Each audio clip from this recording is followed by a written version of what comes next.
What's up, boyos? Welcome to whatever this is. Today we're going to be talking about Phase 4, our thoughts on Phase 4, and whatever else comes to mind, I guess. My name is Jake, and I'm joined today by Mr. Collider himself, Austin Allison. What is up, Hi. Austin? I actually did updated my Phase 4 ranking for Collider Oh, recently. nice. Added Miss Marvel and Thor: Love and Thunder in there, so I have pretty concrete, very public ranking of where I put everything.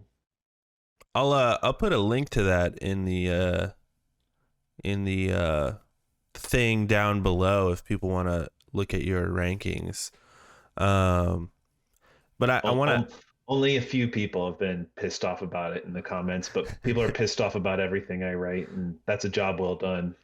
I think that just comes with the territory, honestly. Like Yeah, in this sort of space, there. I think like the people who either agree with you or like silently disagree with you and like are okay with disagreeing with you, just like don't comment. And then yeah. there's just like the really toxic people who are like, "You're a fucking maniac loser," you know. Those are the. That's who showed up for my Ghostbusters article. But I'll put a leave. link to that one too. I'll put a link to the Ghostbusters one too, because that one is that was a real hot take. I'm not even gonna spoil it. If you want to read it, you got to go to the description. Uh, Yeah. but yeah, it's that one's fantastic. Anyway, Phase 4. Is we're about halfway through Phase 4 now, right? God, are we? I think so. I need to like I should have like pulled some stuff up to like see what was actually there. Um, but Phase 4, we're about halfway through it. I think there's like six more movies left, and then like a shitload more shows. But what do you think of Phase 4 so far? The reason I'm having a hard time believing if we're actually halfway through Phase 4 is because there's no really definitive like end point or like goal that this phase is aiming towards like the other ones it's like, oh, we got to get to the next Avengers movie or like to Infinity War or Endgame and everything. Well, this is really just going all over the place. It's like it feels like it's still trying to find its footing. Um, I don't know if I like fully agree that every Phase 4 or that every phase led to something, right? Because like in Phase 1, it wasn't like it was leading to a team up, but it wasn't like there was no real connective tissue other than, you know, there might be a post credit scene with Thor's hammer, or, you know, like that was really it. And then and like Nick Fury at the end of But like Iron Man. they were all going towards a very like very well communicated like end point, which is like of them teaming up or like another Avengers movie or something. I don't know what this is leading towards the Phase 4 anyway. And then like Phase 2, I feel like they were setting things up for Thanos in Phase 2. And then They didn't uh really bank on it until like Phase 3. right, and then like the Avengers team up in Phase 2 was sort of just like a one-off Avengers movie where it's Yeah. let's take on Ultron, which I feel like that's kind of where we're headed to in Phase 4, where it's like we haven't seen the big picture yet. And I feel like they're setting some stuff up in Phase 4 as far as like, I don't know, obviously we're dealing with the multiverse, and somehow the multiverse is gonna fall apart. I guess my only Yeah. real issue with the whole multiverse thing is like it seems like every version of the multiverse works differently than the other versions of the multiverse, right? Like the Yeah. multiverse of Loki feels different than the multiverse and Multiverse of Madness. You know what I mean? Exactly. And that they don't really like gel with each other or like affect one another.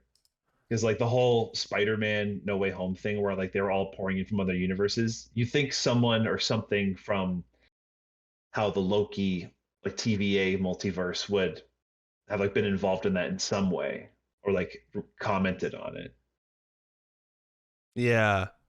Yeah, it's strange that we haven't gotten a lot of crossover, but it does feel to me like Kevin Feige has really been like, hey, I found a creative who wants to work on this movie, right? Like with Chloe Zhao in Eternals, where Yeah. he's like, I really like her work. I have this group here, this like, pretty popular comic book series, not the most popular comic book series, but I think she'd do something interesting with it. And in my opinion, it was pretty interesting and different. Um, and yeah, the like super connective tissue isn't quite there, but I feel like we haven't really gotten the payoff for it yet. Yeah, Uh, like of the two, of focusing on everything being connected and setting up something over like letting each thing be its own like creative vision and have like the directors have their voices. I'd rather have that, like everything be its own unique thing and have its own story and voice and everything.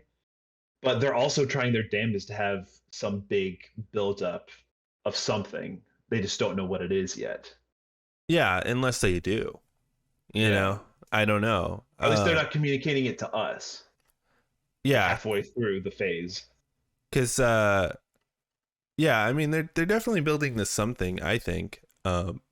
I don't know what it is, and I don't know if it's like they're building this something at the end of this phase, or if it's like a Thanos thing where they're going to be building Galactus for a while, and Yeah. it's going to be like multiple phases that Hmm. that we're waiting to find out. Um, it's hard to tell, but looking back on like phase 1 through 3 versus phase 4, how do you feel like phase 4 like stacks up versus those?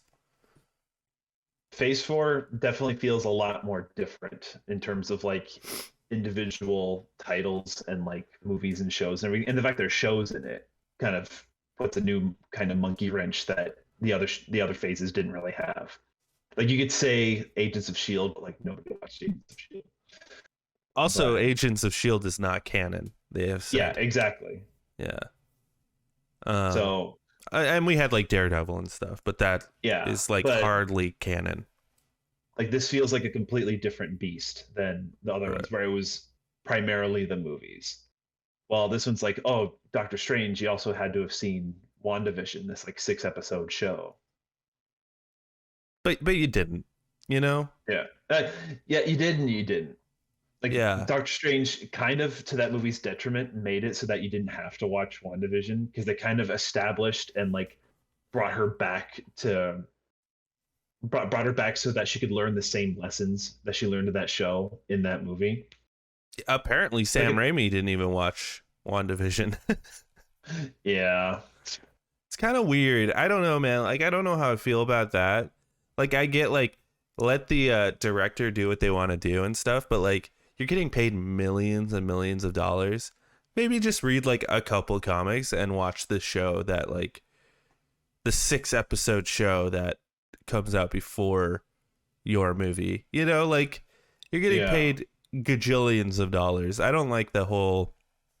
It's like when an actor is announced in the Star Wars franchise and they're like, "Oh yeah, I've never really watched Star Wars." It's like, "What?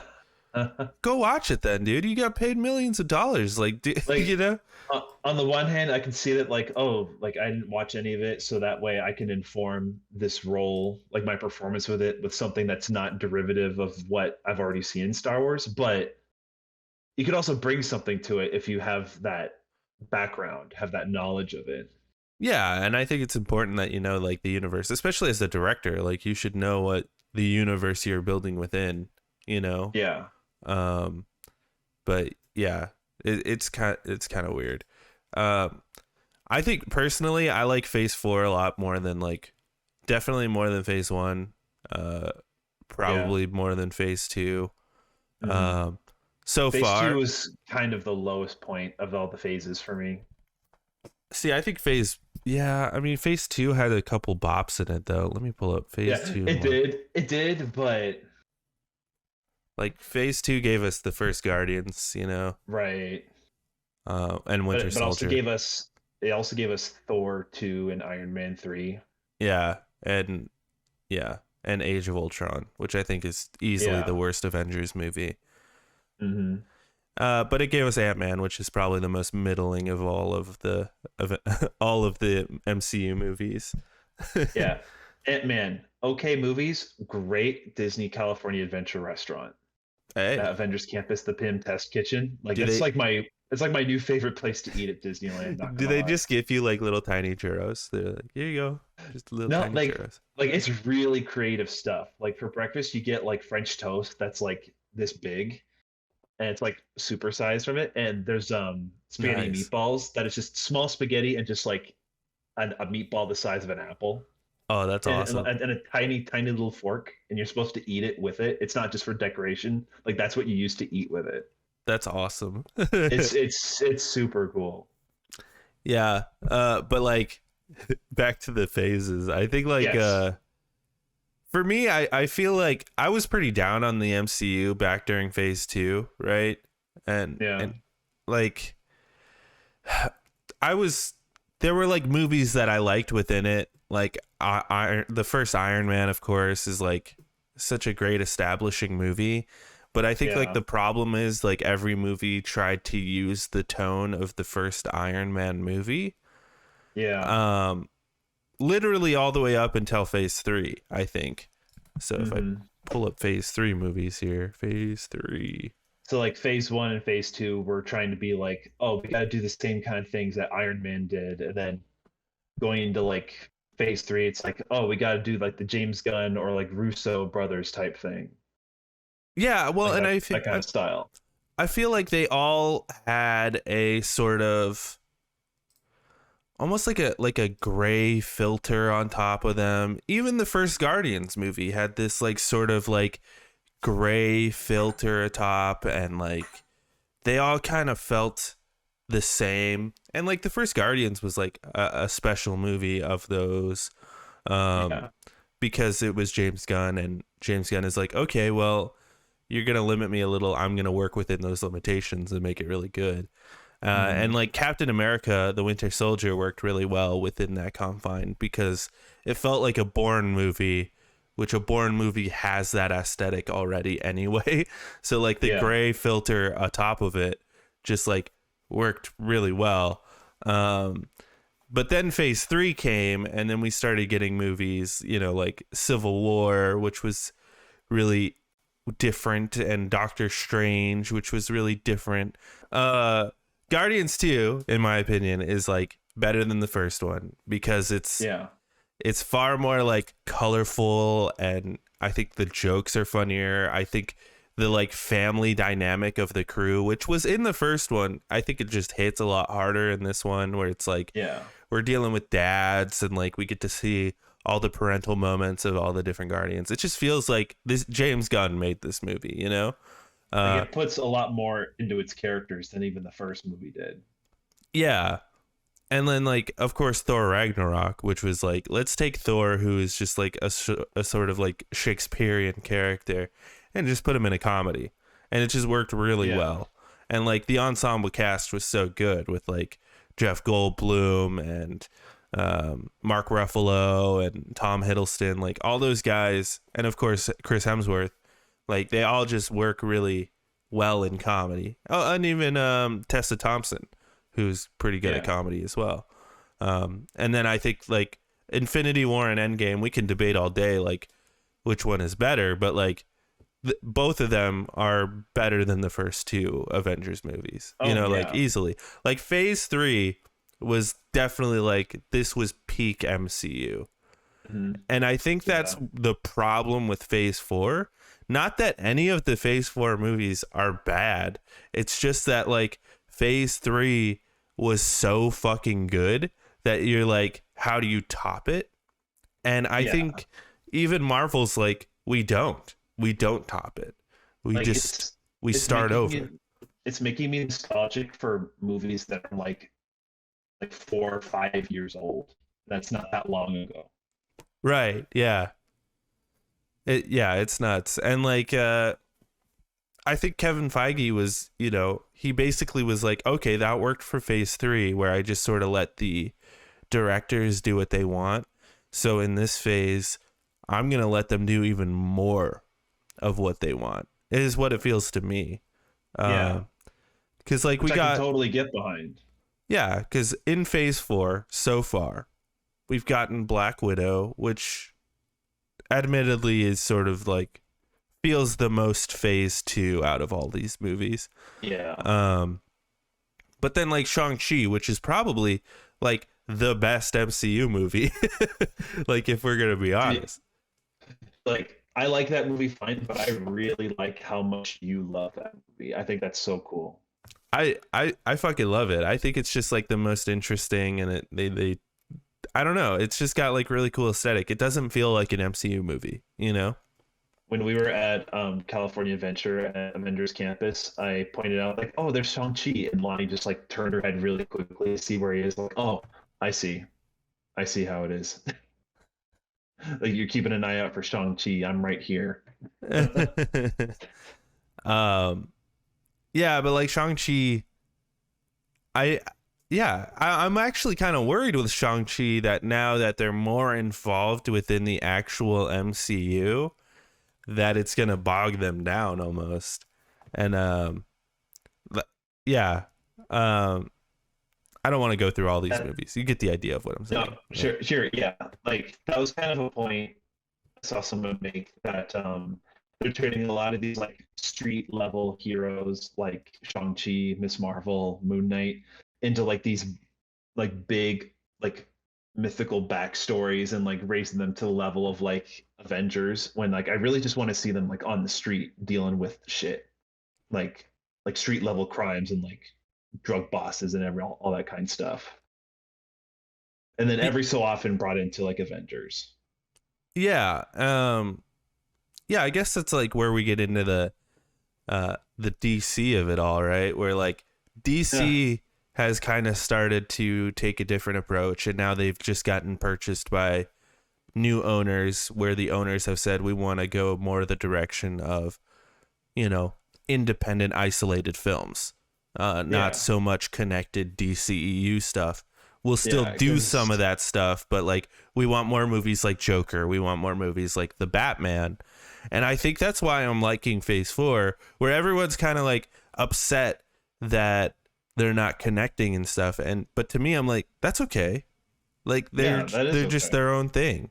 Um, and like I think the logic within the MCU is starting to break down a little, but like I don't really mind that much. And maybe it's because I am an actual comic book reader, and like I've been dealing Yeah. with this stuff for 60 years, not me personally, but like that's how comics have been for 60 years, where it's like something that is canon within the comic books doesn't work within the confines of this comic book.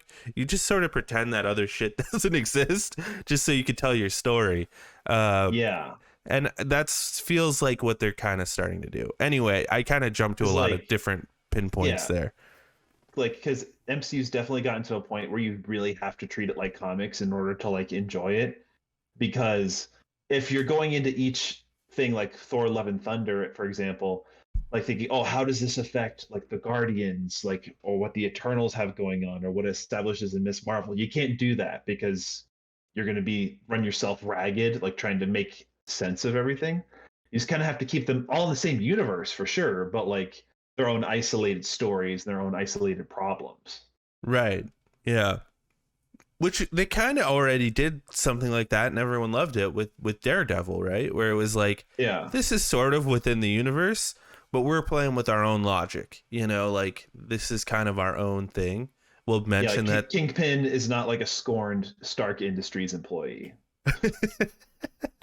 Yeah, but we'll still like mention that there's a big green guy and that New York got destroyed. Like, you know, so. Yeah. And that's what I feel like they're doing with these Phase 4 movies, where it's like they're connected, but they're not connected. I think the biggest issue for me with Phase 4, well, I've got like two big issues. I think there's been too many movies, um, Hmm. which I don't think necessarily is bad, just as far as like comic book movie output. Because I think you can make as many comic book movies as you want, and I'd be into it just because I like comic books a lot. I And think that's like the shape of the market in the industry right now.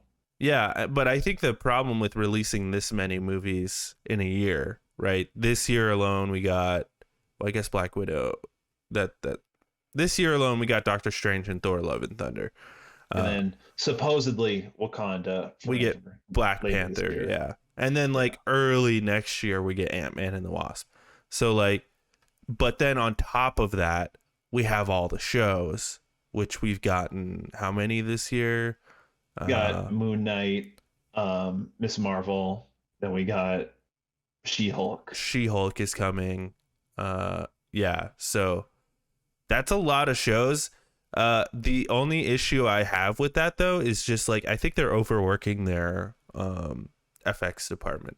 Yeah, I've been seeing all that come out too. That So like so yeah, much content and so much effects driven content that like it's running them ragged and like they're pushing quality, I mean quantity over quality. yeah. Where like I think like as far as like directors and the like writers and stuff, I think that's all fine. I think Kevin Feige, it definitely seems like he's sort of letting them do what they want to do. But like the FX of department, just seems like, there's only so many people and like there's only so much time that Mm-hmm. they're given for each one of these movies. Um uh yeah, so like I feel like there's too much. And then the other problem I have with this phase is, and I hate to say it because I've liked some of these things. In fact, I've liked all of them, but like they've the shows. I think they bring down I think they bring down phase 4. Cuz like imagine Thor: Love and Thunder, which has been a very contentious movie to say the least. Like it's been one of the most mixed movies in the MCU in a while, I think. Mm-hmm. Um but imagine that movie comes out and there hasn't been Miss Marvel. There hasn't been all these shows. It would feel like a more special thing, I think. And like the movies would feel a bit more special, I guess. And now they just Yeah. sort of feel like the next thing after the show. Like in between each movie, there's a show and then there's a movie. And it's just like there's a lot. And then on top of that, like the shows to me, they've all been like 6 episodes, with the exception, I think, of WandaVision, Mm-hmm. which was 7, I think. Um, it's just not enough time to fully develop these characters. Like I felt it so much with Miss Marvel. I don't know if you finished it. I Um, did. you did? Yeah. Yeah. So like with Miss Marvel, right? Like I think there was like all the beats were there that I wanted within a Miss Marvel movie. Great family. I think the casting of Kamala Khan is amazing. I think I think the whole casting of the show is great. And Yeah. like the aesthetic of the show is great. The culture of the show is great. Like I didn't really know much about the partition. I thought that stuff was really cool. Yeah.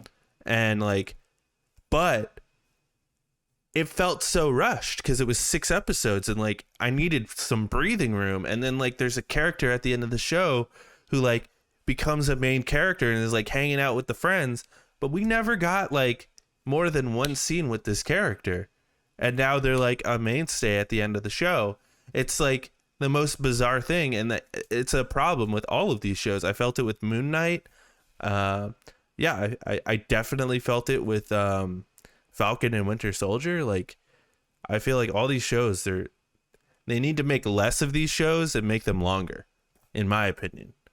See, I'm kind of the opposite opinion where some of the shows I can see them very easily be made into movies instead of Moon like Knight six in episode particular. shows. I was thinking Falcon and Winter Soldier and Miss Marvel, especially. Oh, I think really? Miss Marvel would have worked fine as like a Spider-Man Homecoming type of movie. Like they could have told its story really effectively just in a movie while still giving everyone the focus they did. Like my main thing with Miss Marvel is that they tried to it's kind of the classic Spider-Man problem of like too many villains. There's just too much antagonistic forces because you got like the damage control and like that whole thing, and then also the really rushed, like, oh, we're the clandestines and we're trying to get home, We're like good that guys, but was, now we're bad guys, but now we're good guys yeah, again. Yeah. like for a huge element of a 6 episode show, that was really rushed. Like in one episode they're like, oh, like this is who we are and we need your help to get home, and then like, oh, it could be dangerous, of course it's dangerous, we're not going to ask, and then they're evil. And we also never Like, see their home. We never yeah, see it. like We don't know what it like is. if we're supposed to care about them going home, we should see like what their home is Yeah. like. Show don't tell. Yeah. I think this show I think it works as a show as almost like a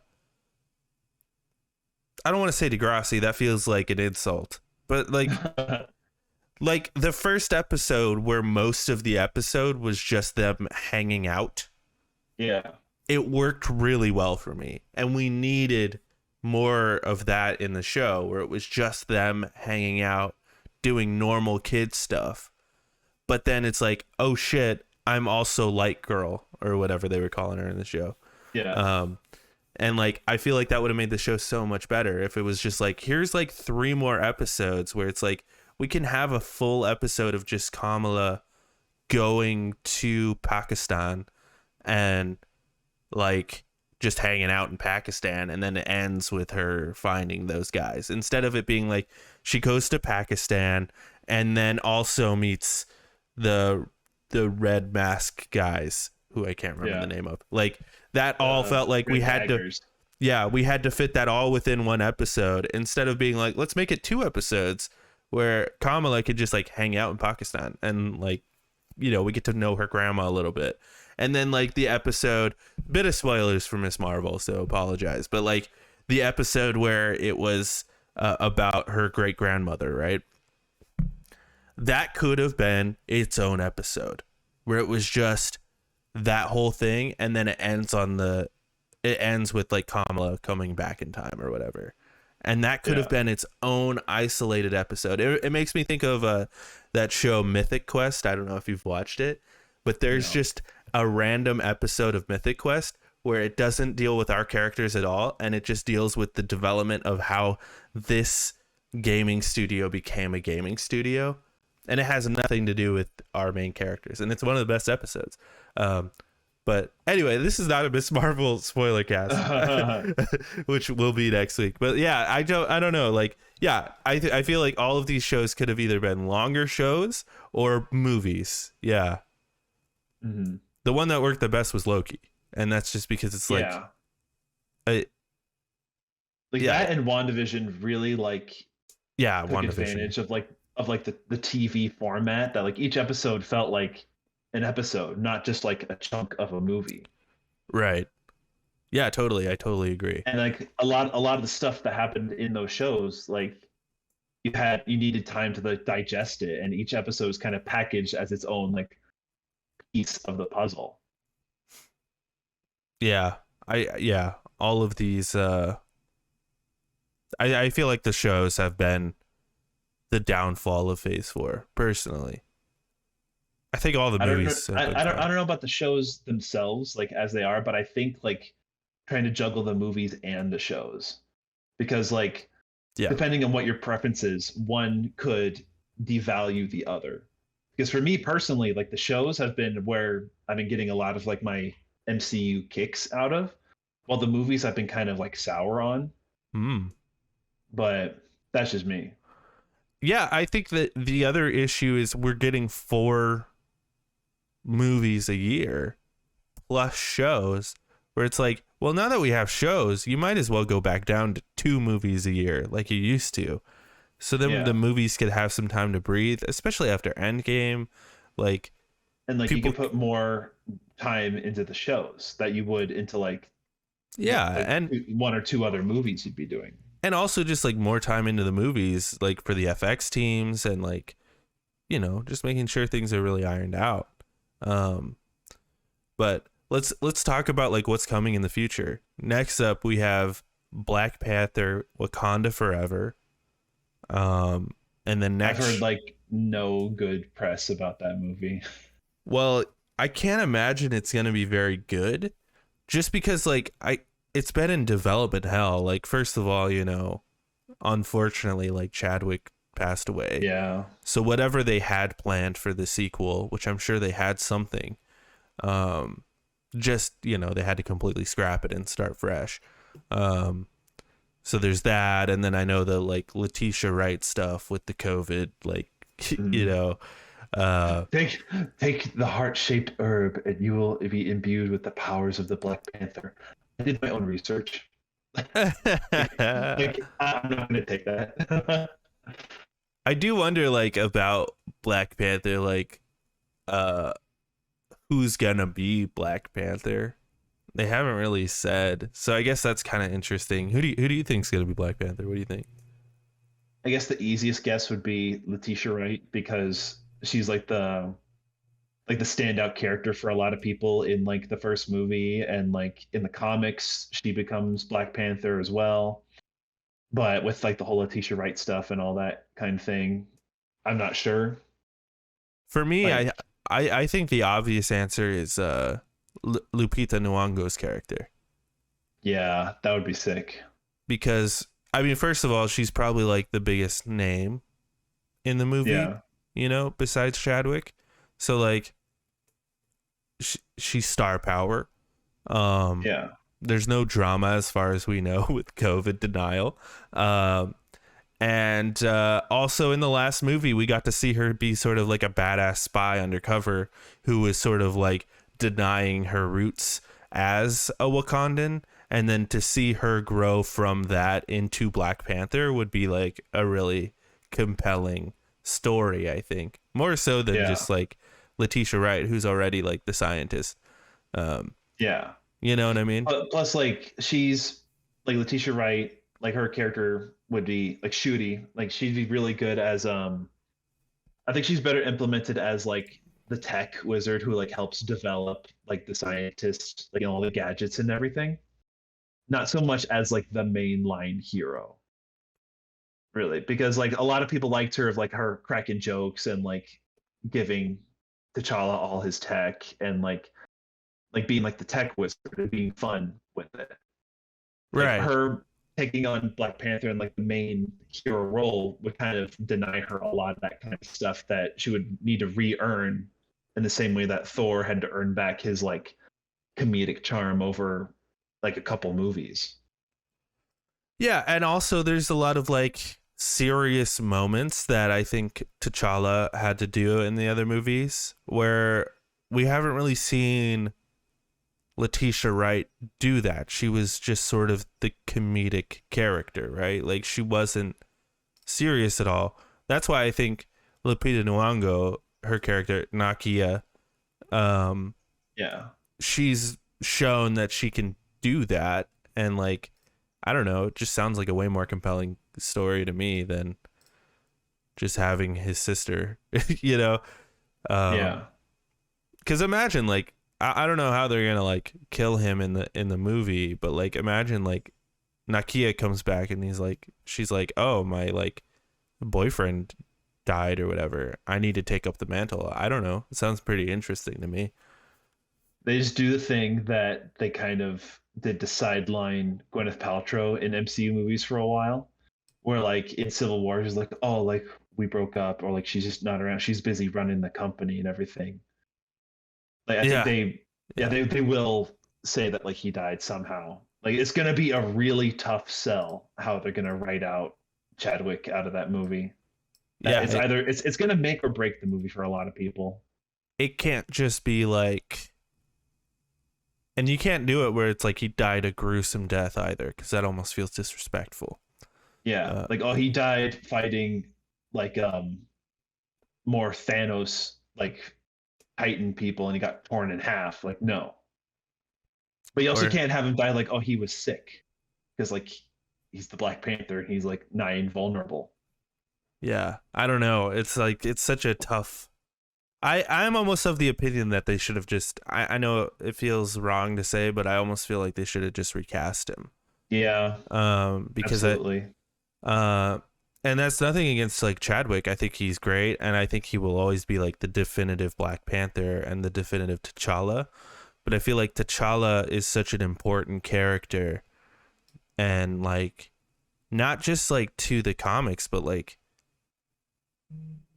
to a large group of people, you know, like he's so important, the character, that like continuing his legacy almost feels just I feel like it's pretty important to both Chadwick and the character that you continue T'Challa, but that's not what they're doing apparently. So What if what if they are recasting him? They're just waiting to save it for the reveal near the end of the movie, where like they market the whole movie, and the whole movie is like oh like he's elsewhere, or like they don't mention him at all, and then at the end he comes back like oh like T'Challa, my king, like you're here, and he's like a new guy.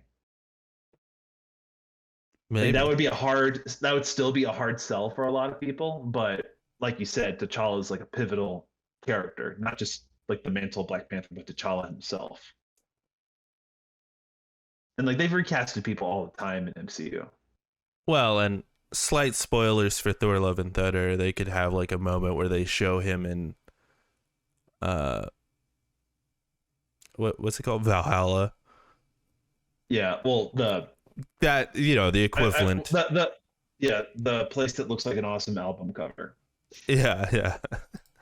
And then after that we have the other uh COVID denier in Ant-Man and the Wasp: Quantumania.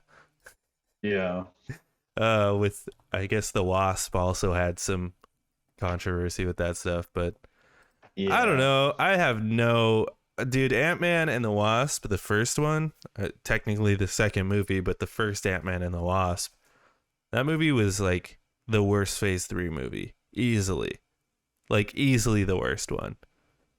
It also didn't help that that one was like right off the heels of Infinity War, and you're like, oh my god, Infinity War, what the fuck's gonna happen? And then like, oh, this little Ant Man adventure. Yeah, it But felt so weird just to get Ant-Man to be inside of a truck. uh, Quantum Mania, I'm looking forward to, on the basis that like so far the biggest hook that Phase Four has for me is how the ending of Loki made me feel. That like all these stakes establishing Kang, like in his whole multiversal reign, like is going to be a real hard hitting thing, and that if Ant Man doesn't bank on that, then I don't know, man.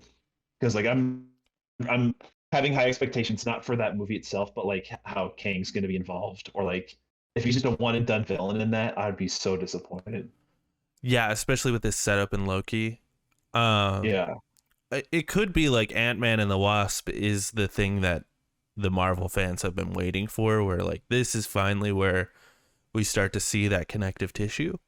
You know what I mean? And Hmm. like it's finally where we get to see like the connective tissue of Loki and um Multiverse of Madness and stuff, and like we finally get to see like, oh, our big bad is Kang. Who knows? You know? Yeah. Um but we'll see. I don't know. I love Paul Rudd, so I'm excited to see whatever he does. And then after that, we've got Guardians of the Galaxy Volume 3, which I'm very excited Yeah. about. Um, just because James Gunn is back and everything he touches Yeah. is absolute fucking gold. Um, Hmm. Little scared, like, you know, like this is the third one, and like I hope it goes out with a bang, but like this could be the first James Gunn thing that is like, you know, like I'm really worried about that. Um, Thoughts on Guardians 3?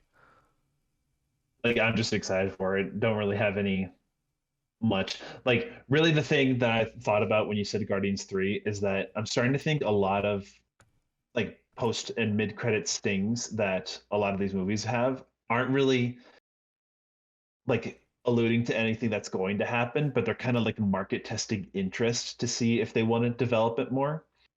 Because there's stuff that like was teased in other movies before that we still haven't seen like bear fruit before, like Spider-Man Homecoming, where it's like a vulture and like the scorpion are gonna do something and still hasn't happened yet. Well, now we know And that that's probably never gonna happen.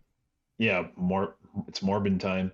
But Yeah, the thing with like because the Guardians 2 tease was like Adam Warlock, and which they are gonna do, but like yeah, they've confirmed the actor and everything. that was teased like by the time that movie comes out like 6 years ago. and Yeah. how they're gonna incorporate that whole thing with the whole Thanos and like Infinity War thing that happened in between that. And that was kind of my thing with Thor Love and Thunder too, where like the first credit tease where it's like Zeus is about to send Hercules, like Marvel's Hercules, to do something. I was just looking at like they're not gonna bank on that in any way in the near future. Like no way. If at all. It's just gonna be like, oh, Hercules, and There's then nothing. there's one movie that I think maybe, but like probably not. Uh Uh yeah, I don't think we'll see it until the next Thor movie, whenever the fuck that is. Um which I just wrote an article that is probably going to be posted in the next couple of days, like why I think Thor: Love and Thunder should be the last Thor anything, at least for Chris Hemsworth. yeah, it feels like he actually I actually disagree. I Yeah, think they do one more, cuz then it feels to me that he actually got his legit trilogy that he deserved, just pretending that the first two don't exist. Uh huh. You know, we got like the Taika trilogy, you know, the Thor Yeah, Taika trilogy. I think he could do one more and then just sort of leave it there. Maybe do one more Avengers too, and he's like the old guard, you know, like he's the last OG fucking, you know, guy besides, you know, Don Cheadle, I guess. Um like I could see him being in another Avengers movie. I just don't want another Thor movie because Love and Thunder, like on top of the ending of Love and Thunder just being so cute, where like he's a single dad raising this like little girl, like that's just a fun and like just very wholesome image for me. I think that's just a really good ending to Thor's story, where like in all of his movies, he's like losing people he's loved and like is trying to like keep love and he keeps losing love, like either people dying or like relationships not working. But Thor: Love and Thunder ended with him like getting a new love, like him being a dad, and like that's the kind of love that he could be his best self in. And I just and because like what Korg said, like I think Thor will make a really good date, and he did. And I just want that to be like the last word for Thor, at least for a good while. I think you can do one more where it's Thor, like maybe Valkyrie dies and Thor has to, or Valkyrie is like, I want to go out on adventures, like that's who I am or whatever, and Thor needs to retake the mantle of being the king, and it's him accepting that he needs to just settle down and actually be the king or whatever. um Yeah. and he has a kid now and he's like, I need to just settle down and be a dad and be the king. Well, Valkyrie goes off and does the adventures and stuff. I think you could do one more where it's like, okay, he settles down, and it also explains why Thor doesn't show up anymore, because now he's just the king. He's basically Odin now, and he just kind of hangs Yeah. out. Um, I think one more doing that, and it's Taika, and like Taika could definitely self-insert as Dad Thor, I think, and like write something really fun and cute. I think one more personally, and Yeah. I'm a little biased because I love Taika Waititi and I love the first Ragnarok. It's one of my favorite Marvel movies, if not my Yeah. favorite. So like one more, and he can learn from the mistakes of Thor: Love and Thunder, where it's like, oh, people want a little bit more seriousness, because Taika is capable of being serious. You know, like he made Jojo Rabbit, which is about the Yeah. Holocaust. So like he's able to do that, and I think with a third one, he can take the lessons from Thor Ragnarok and Love and Thunder and really shape it into a fun finale for Thor as the character. Like Uh, that's like him learning those lessons. That's what I want for him for his Star Wars movie that he's doing. Because like when I heard that Definitely. Yeah, Taika definitely. Waititi was doing a Star Wars movie, I wasn't thinking like, oh, it's gonna be like Ragnarok. It's gonna be like fun and like goofy and colorful. Like I was thinking, oh shit, this is probably gonna be like Jojo Rabbit. It's gonna be very like quirky, but also like very resonant and like deal with like all these themes. Like I'm just thinking this is like far overreaching and like would be too derivative, but like a Jojo Rabbit, but in Star Wars. So it's like a kid in the Empire, like wanting to be a stormtrooper and like being in that whole system, which has been done before in Jojo Rabbit, but I'm excited to see what kind of perspective, what kind of story he's gonna tell with Yeah, that. Not just like I'm actually Jedi excited. like stuff. I'm excited for whatever he does. I would even be okay if he does end up doing something with Jedi's. I'd be okay with it too. Like Yeah. no matter what he wants to do, um, I'm excited for it, and I hope you're right. Where it's like it's a fun romp, but then like it is Star Wars, and it's like we have to deal with the repercussions of what a war is. You know? Like the Uh, grassroots like effects of war, like yeah, dealing with people like on the street or like in Coruscant, like the blue collar people in Star Wars. yeah. It is funny if we do get another Thor. It's probably not going to be for like another 4 years, right? Because for the next 2 years, he'll probably be working on Star Wars, and then Yeah. it'll be 2 years after that before we get the next Thor movie. So yeah, it's wild. It takes a while for these movies to turn around. Yeah. Um, uh, Something I forgot to mention as well. I do wonder if some of the like connective tissue got fucked up, just by like COVID. You know, like Mm. I know, Doctor Strange initially was supposed to come out before Spider-Man: No Way Home, like Yeah. originally. And I wonder how that affected the story of both of those. You know what I mean? Like, Hmm.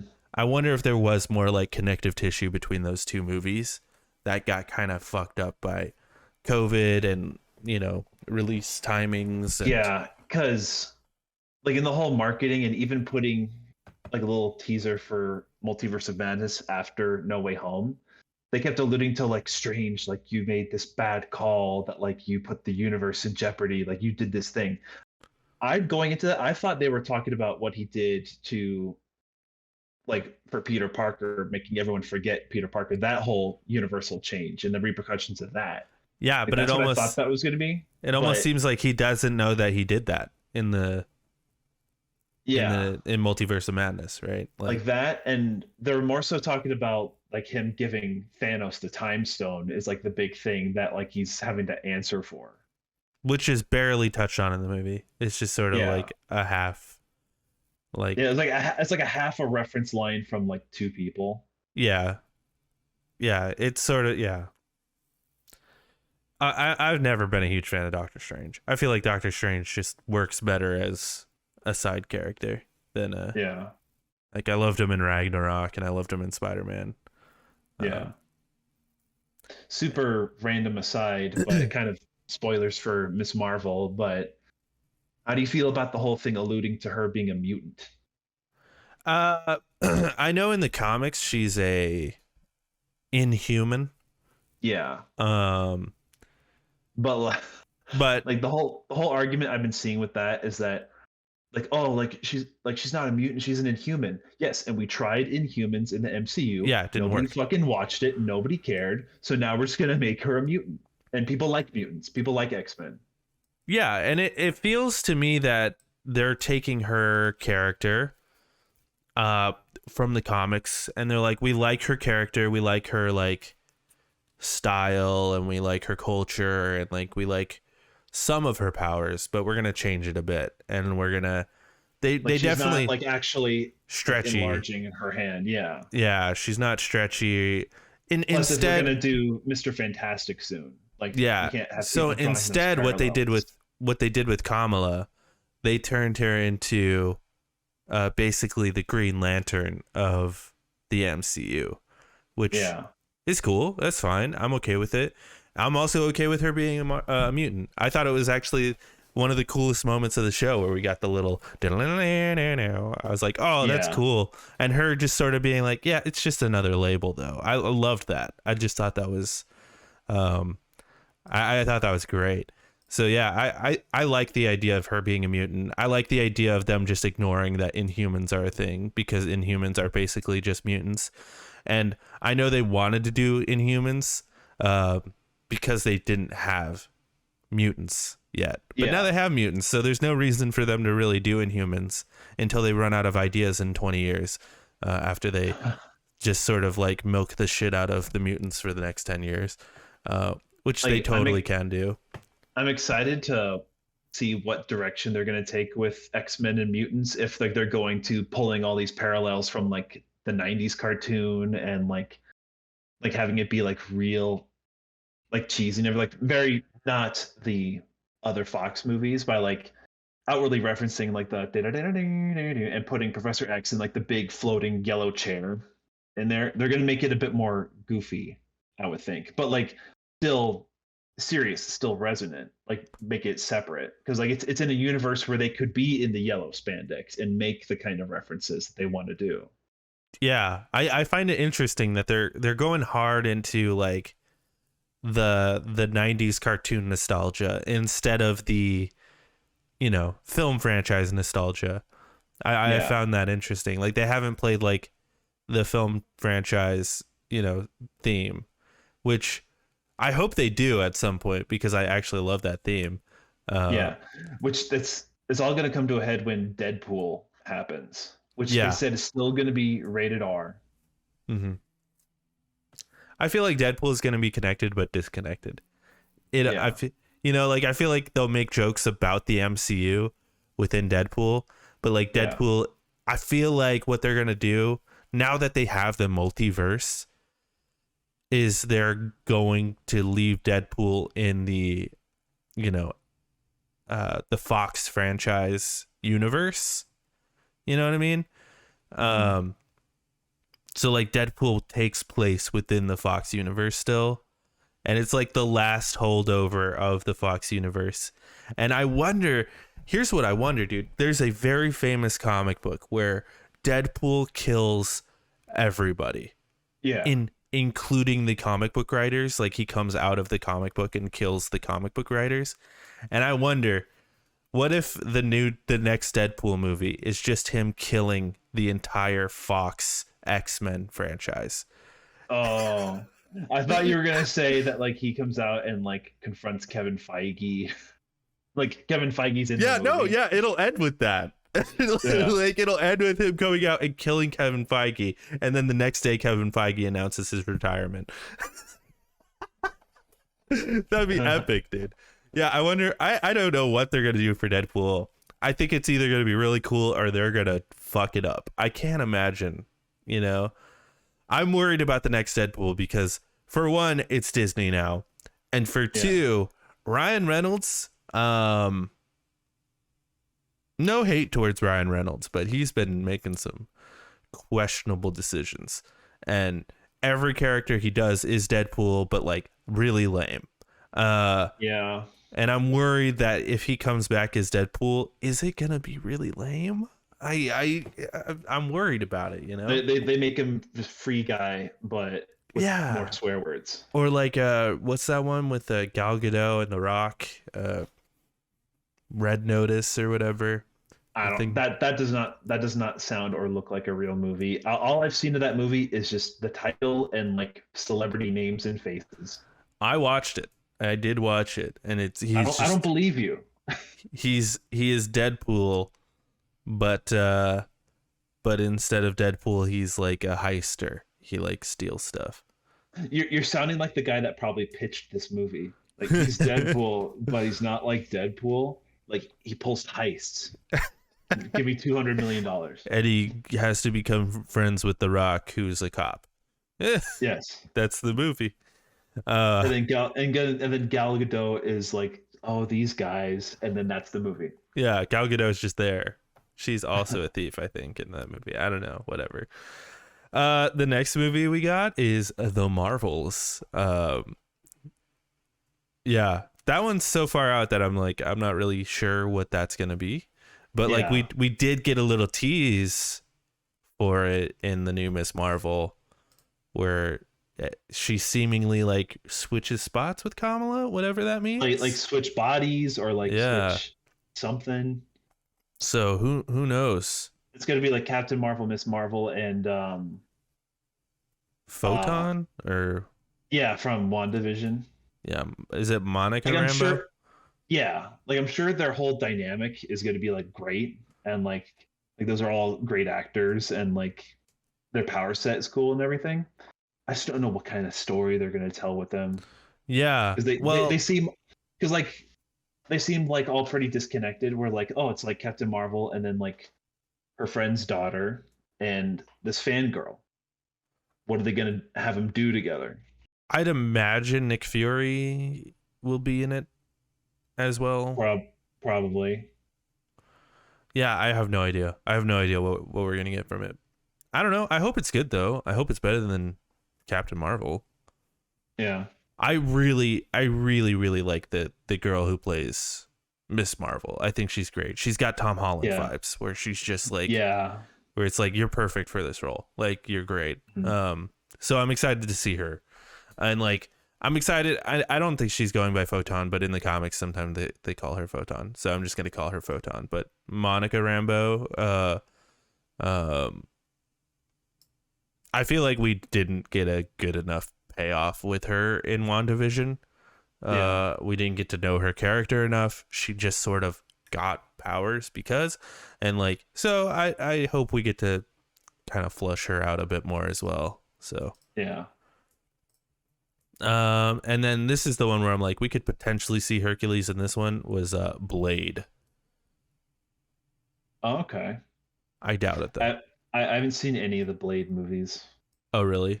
I love Yeah, Blade. I feel like I need to. I know enough of the references and like all that kind of stuff, and then it's like a pivotal Marvel Ryan movie. Reynolds in the third Blade movie.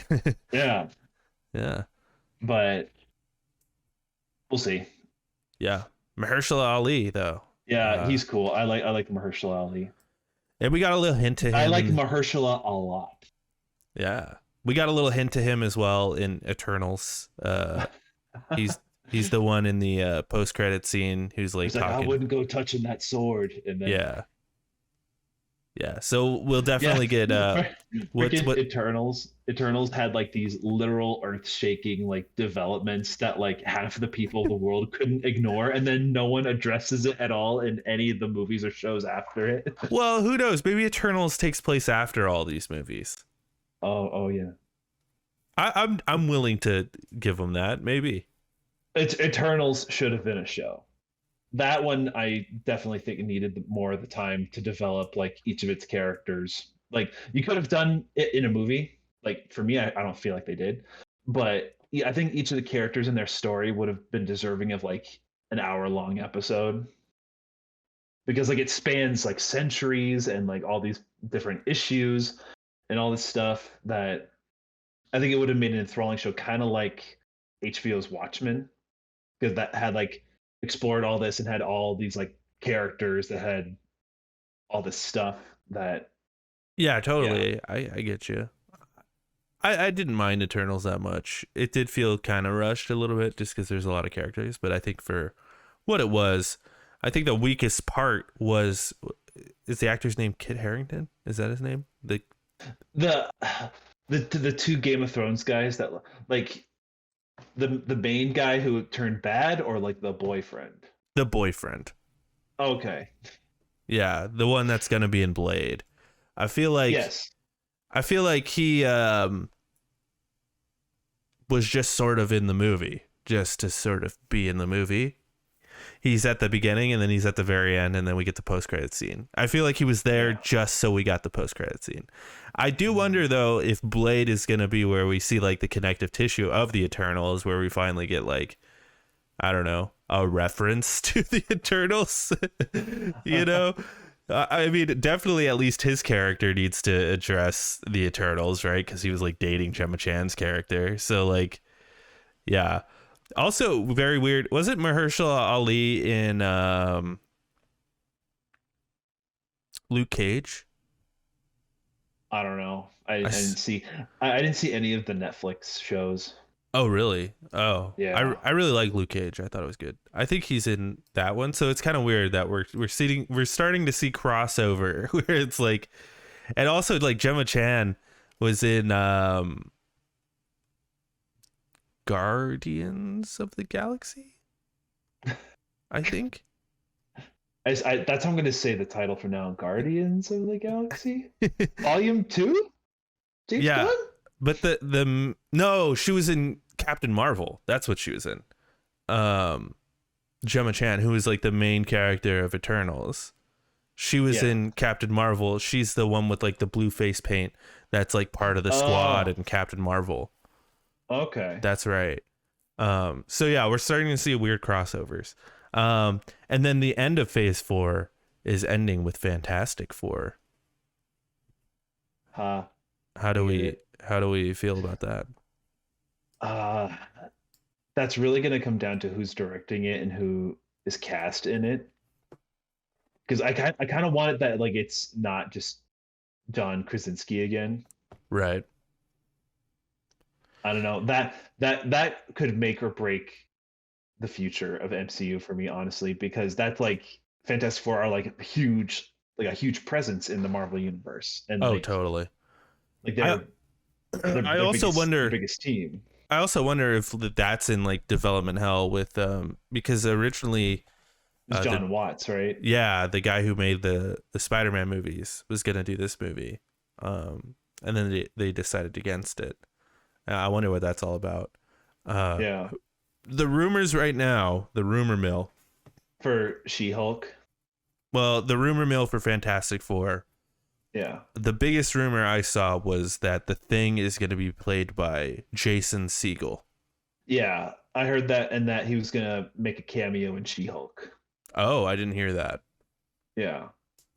Also, I forgot to mention with Blade, the rumor right now with Blade is the villain of the movie is going to be Dracula, and he's going to be played by Anthony Starr, who plays Homelander, Oh, okay. which sounds pretty fucking cool to me. Because, dude, Homelander's fucking one of the best villains in all of fucking TV history. It's got to be said. Like, he's fucking great. So, him playing Dracula sounds great.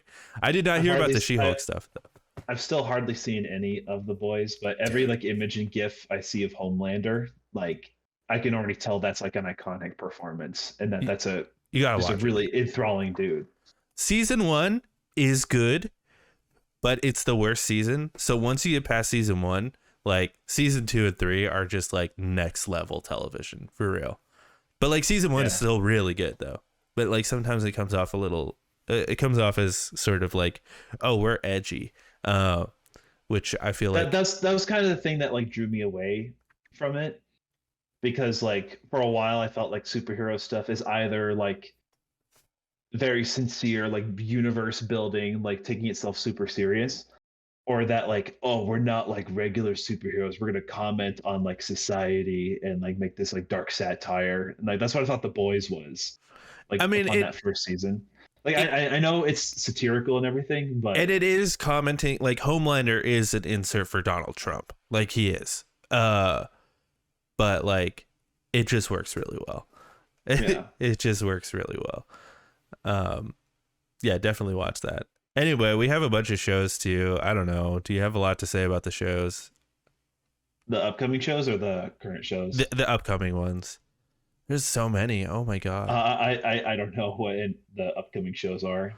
Well, I'll just sort of list them off, I guess, real quickly. We just had I Am Groot. I think that's just sort of a Like shorts. Like yeah. it's gonna be a cute little thing. And then She-Hulk is the next big thing coming out this year. Um, I don't know. I'm worried about it. I really like the actor.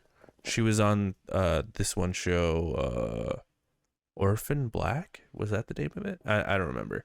But like she kind of plays like multiple characters, and she's a really great actor. So I'm excited to see her. But like, goddamn, that CG looks awful.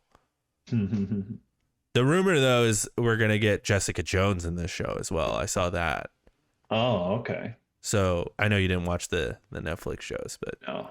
Kristen Ritter is supposedly coming back, who I really like. Although season 2 of Jessica Jones is one of the worst pieces of television I've ever seen, but season 1 was great, and she's perfect for that character. So I don't know. I'm worried about it. I hope it's good. Starts in like a couple weeks, I think. So then the next thing is Echo, which is the character from Hawkeye. Can you not hear me Yeah. again? What? No, I was Oh, sign language. Like looks okay. oh, yeah, gotcha. Yeah. Yeah. They sold me on Echo. She's cool, and I hope we get to see more Kingpin in that as well. I love Vincent D'Onofrio. So you didn't even watch Daredevil? No. Dude, Come on, dude. Watch all 3 seasons of that show. Does it turn into a cartoon at any point? It doesn't.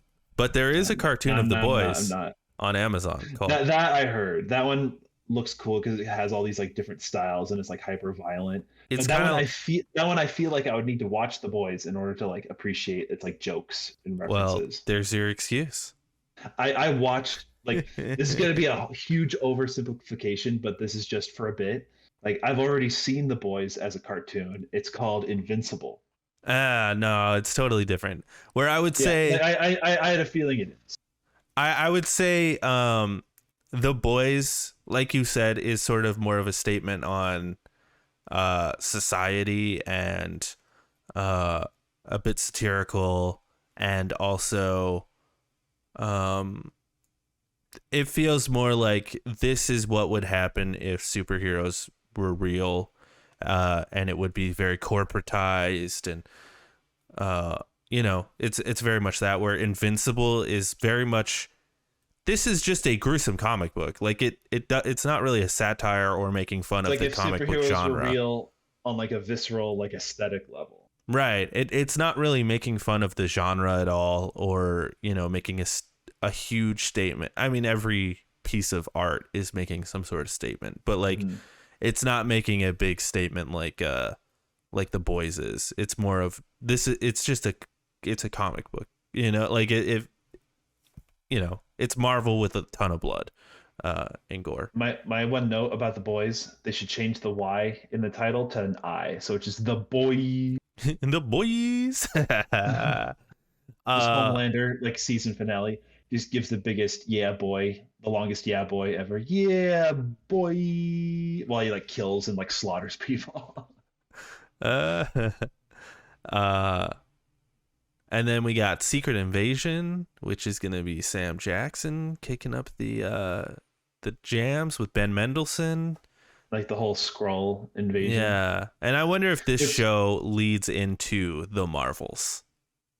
Yeah. You know what I mean? Isn't the Marvels next year? Yeah, I imagine this show is also next year. Yeah. So I wonder if this show just sort of leads right into the Marvels. I hope they don't retroactively make Skrulls bad, like how they like for this show, because in the movie it was like, oh, it's the Skrulls, like, oh, they're vermin, like they're invading planets. They're not actually bad. Yeah, and then you find out like, oh, like they're just trying to go home, and then now they're gonna try to make enough Skrulls like bad to make it like a pressing issue, or like if they could make it very like a gray issue where like you take sides with like a very like debate to be made there. My guess is there will be like a subsect of Skrulls that are evil, and then there will be the good Skrulls and the bad Skrulls, and then it turns into the whole thing like, why punish all of us for the actions of a few in that whole parable? Yeah, who knows? And then after that we have Ironheart. She's making her debut in Wakanda Forever, I think. Oh, for real? Okay. Yeah, because I saw like promo art with her for that movie. Stars Dominique Thorne as Riri Williams, a genius inventor who creates the most advanced suit of armor since Iron Man. So basically, she's the new Iron Man. Yeah. Gotcha. And I think that leads into Armor Wars with Don Cheadle. Yeah. That's cool. He deserves his own thing. Yeah. It'll be funny if he's not nominated for an Emmy in Armor Wars, but he was in Falcon and Winter Soldier, where he had one scene. Yeah. And then we have Agatha, House of Harkness. Just why? Yeah, I don't. Yeah, we're starting to get to a point where it's like, do we need this? I think they maybe jumped the gun on that because when she like appeared, people just really liked her. Yeah, they really liked her and like, oh, we'll give her a show. Yeah, and then that kind of simmered down, and now everyone's just still for Scarlet Witch, and they're like, oh, we're gonna axe this show. I don't think they will. We'll probably get it. People really like Catherine Hahn, and I am also curious, like, she didn't really do anything that bad. and then Wanda just like put a horrible hex on her where she's like literally stuck in prison, like, so like worse, you're stuck in a sitcom. Yeah, that's pretty terrible. So I wonder. I am kind of curious about it. Make it like make it like kind of dark. Sam Raimi's Agatha House of Harkness. Is that true? No, that would be cool if it was. Oh, that'd be wild if he did that. Where it's like a wacky like horror comedy that Yeah. like we know he could do. Yeah, that'd be great. That sounds better than him doing Doctor Strange. Yeah. And then we have Spider-Man Freshman Year, which is I think a cartoon, Animated. Yeah. which is supposed to be about like the early days of MCU Spider-Man. Which I'm always game for more animated Spider-Man. Agreed. And Spectacular Spider-Man just got on Netflix. That's like one of my top favorite Spider-Man things ever. you know what's unfortunate? My favorite like cartoon Spider-Man was the one with Drake Bell. And now we can't talk about it because Drake Bell's a weirdo. Yeah. I forgot what the show is called, but I really like that one. It's like Ultimate Spider-Man or something. Yeah, I really like that one. Did you see the Deadpool episode of that? That's like the only full episode I've seen. I think Will Friedle is a really good Deadpool. He's a really good Deadpool. Him and Nolan North are like for putting Deadpool into like ostensibly like a kid's cartoon. It worked out really well for that. Yeah, I love that episode. That episode's a real standout of that show for sure. That show's very kiddie, and they still managed to do Deadpool pretty good.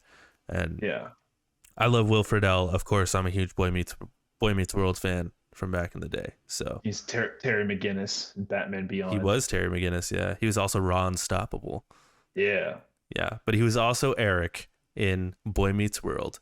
Fine. Yeah, classic stuff. And then the last show that's been announced is Marvel Zombies. Yeah, okay. Good spooky time. More animated stuff, I guess.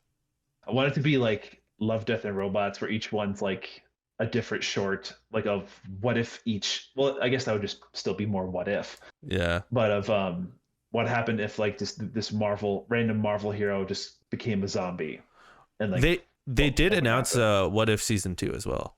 Yeah. Which comes out this year as well. Yeah, I forgot to mention that. I don't know. I'm interested in that. Yeah. I never watched season 1. I probably should. I probably should watch it. Yeah. What If probably had it. What If kind of unfairly set my expectations for a Multiverse of N as a bit too high because of what they did with Doctor Strange in that show with some episodes and established some stuff that I wanted them to talk about in Multiverse, but they didn't. Yeah, it's a fun show. And then the last thing that I'm probably most excited about, it comes out later this year, is the Guardians of the Galaxy Holiday Special. Hell yeah. 10 out of 10 already. I feel like that is just going to be the most stupid and ridiculous thing.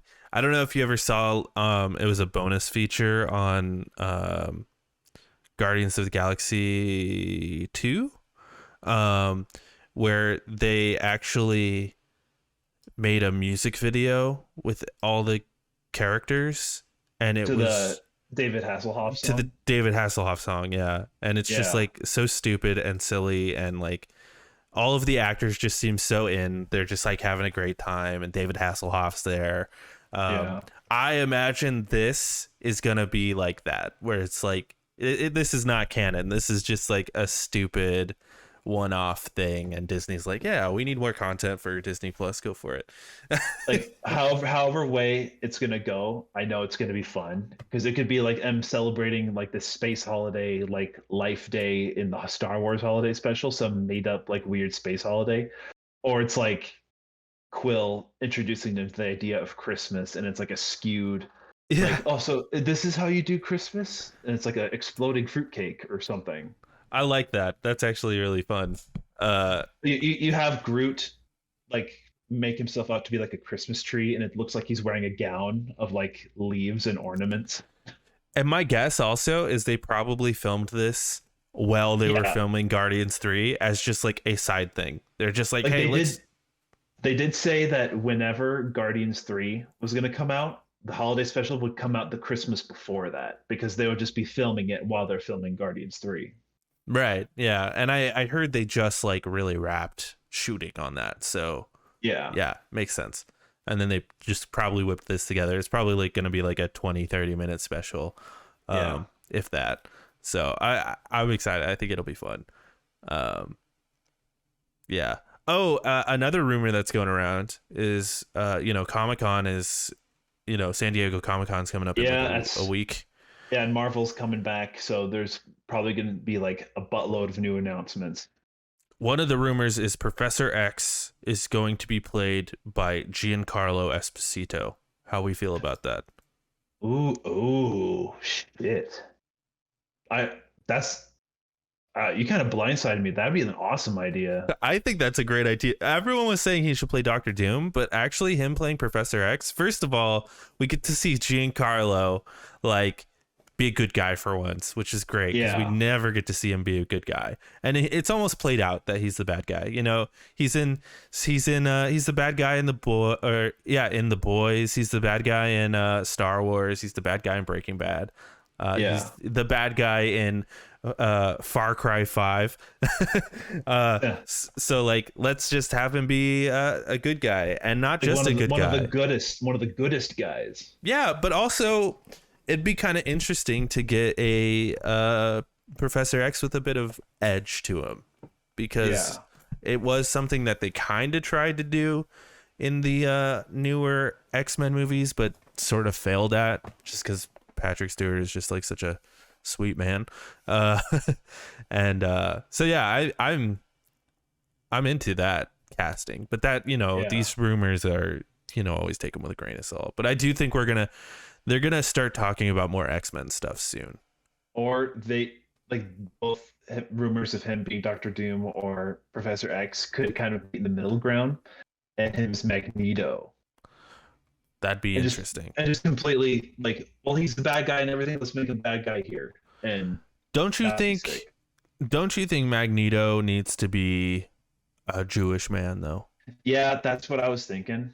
But unless they totally change his backstory, which they're gonna have to do at some point, because we're getting so far away from the Holocaust that it's gonna be weird. Like he'd be 100 and exactly 10 at this point, or either they keep that, but like part of his mutation is that like he doesn't age as fast, right, or something. But that'd be like an extra thing. Yeah, which they could do. I think the hardest thing with X-Men, them introducing X-Men, is explaining why the X-Men didn't help ever. We never saw them before. And I feel like the further we get into the MCU, that's going to be like the question constantly. Like, how come we never saw them, But yeah. Anyway, let's wrap on fucking X-Men. What do you think? You excited? Who would you want to be X-Men's? Are you excited to see X-Men in the MCU? Oh, now you got me thinking about Esposito in any kind of X-Men role, like Professor X or Magneto, and I'm just in love with that idea. Yeah, just him being in the MCU makes sense, and it'll probably happen at some point just because he's already involved in Star Wars. So, like, I really have no idea like who or what I would want for MCU X-Men. Like, I kind of just need to be given some kind of taste of something, of someone being cast as someone, then my mind can branch off as to like how they're going with that. Because like I'm still stuck in like, Hugh Jackman, Ian McKellen, Patrick Stewart, like that whole thing. Like, yeah, the old guard. Or who played Magneto? The younger Magneto. He was so good. I loved him. Shit, what's his name? I'm blanking on his name right now. It's crazy. Whoa, what the fuck?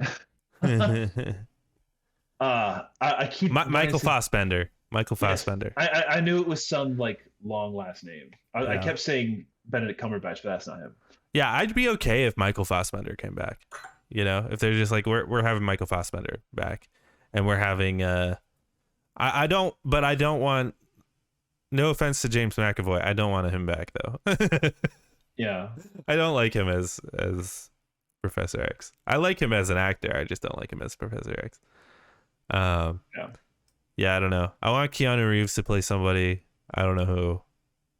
I just want him in the MCU. I just want him there. I want him for like a one-off villain, but not for like a multi-movie mainstay because it's like, oh, it's just Keanu. I want Keanu to play Gambit. That's that's what I want. I want him to fucking play Gambit. Really put on like the Cajun like Yeah. Southern fried accent. He's so bad at doing. Fried. He's so bad at doing accents too. Like, I'd love to see that. That'd be hilarious. Yeah, who knows? Maybe we could actually get the Channing Tatum Gambit movie that he was so upset about. Yeah. That was in development hell when I was in college, like over 5 years ago. Yeah. Yeah. Closer. That was in development hell for 5 years. 5 years ago. Yeah. I feel like that had to have been close to 10 years when they. Yeah. Yeah, I'm excited for X-Men though. I think X-Men could save the MCU. Just or at because, the very least, like revitalize it. yeah, because there's so many good stories within the X-Men franchise that you can tell.